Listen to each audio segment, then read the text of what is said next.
మానవ సంఘర్షణల వెనుక ఉన్న రెండు ముఖ్యమైన మానసిక కారణాలపై ఇది ఒక సంక్షిప్త విశ్లేషణ.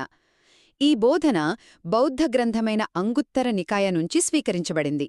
ఇందులో మహాకచ్చాన అనే జ్ఞాని ప్రజలు ఎందుకు పోరాడుకుంటారో చాలా స్పష్టంగా వివరిస్తారు. సరే, మొదటి కారణమేంటంటే ఇంద్రియ సుఖాల పట్ల అనుబంధం. అంటే మనలాంటి సాధారణ ప్రజల మధ్య తగాదాలకు అసలు కారణమేంటి? వనరులు, హోదా, శారీరక ఆనందాలు. ఇలాంటి వాటికోసం మనం పోటీ పడతాం కదా. ఆ కోరికలే మన మధ్య కలహాలకు దారితీస్తాయి.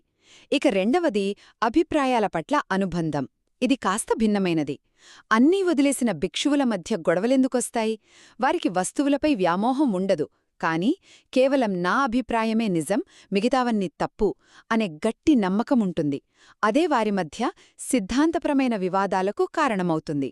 సో, ఇక్కడ అసలు పాయింట్ ఏంటంటే అనుబంధం భౌతికమైనా, బౌద్ధికమైనా దాన్ని గట్టిగా పట్టుకొనుండటమే అన్ని సంఘర్షణలకు అసలు సమస్య. కాబట్టి ఈ బోధన మన జీవితంలోని సంఘర్షణలను అర్థం చేసుకోవడానికి ఒక ఆచరణాత్మక మార్గాన్ని చూపిస్తుంది.